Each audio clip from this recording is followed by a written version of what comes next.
It's kind of weird. This movie came out like 2 months ago, and my local theater finally just now got it. I don't know who's handling like exhibition and everything, but I'm glad I got a chance to see it. I'm John Hayeck, and welcome to my movie thoughts.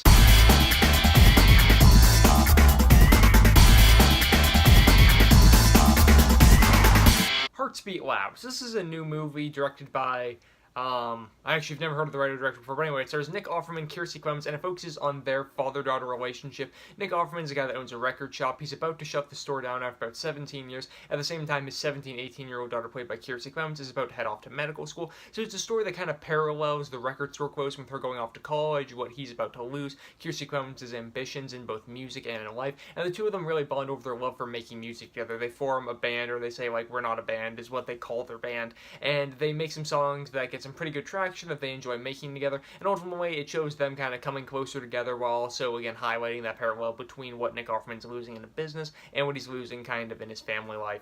And this movie overall worked for the most part. I think it was a cute, charming little story that I was expecting it to focus like mainly on the relationship between Nick Offerman and Kiersey Clemons and kind of see how that develops over the course of the movie, and kind of go from a place where it's like, oh, they're kind of distant, to like, oh, they're bonding over music, to like, oh man, like she's so sad to leave home and everything. And it does that a little bit, but this movie is overall focused on showing that parallel. It's as much focused on their relationship as it is on the record store closing, and kind of Nick Offerman's relationship with the other people in his life, the landlord of the music shop, this bartender played by Ted Danson, who's pretty funny.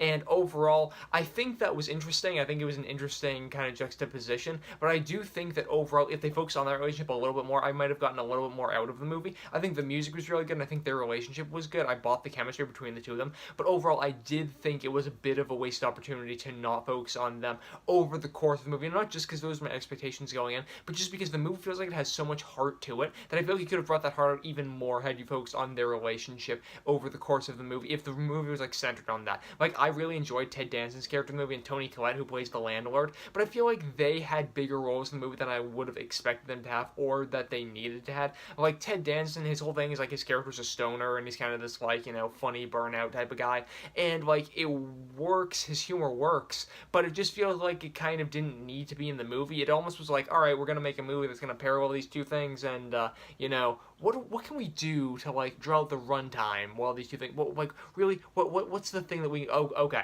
let's throw in this guy for like 5 minutes of comic relief over the course of the entire movie. That way we get it from like an hour and 30 minutes up to an hour and 35 minutes, and that way we kind of break up some of the emotional heart of the movie.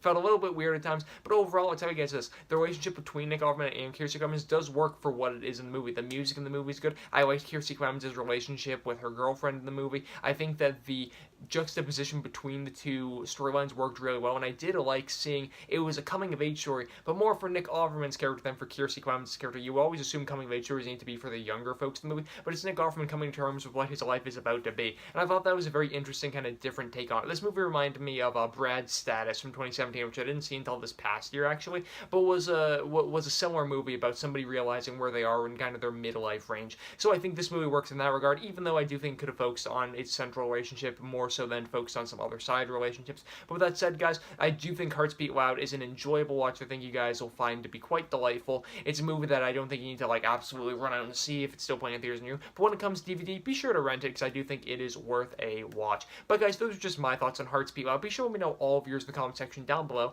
You guys can go over to mymoviethoughts.com, follow me on Twitter at JohnMHayeck, and subscribe to the YouTube channel for tons of more posts from me. Links all through those are in the description down below. You guys can also like this video, comment on it, share it with some friends. I am John Hayeck, as always. Thank you guys so much for watching.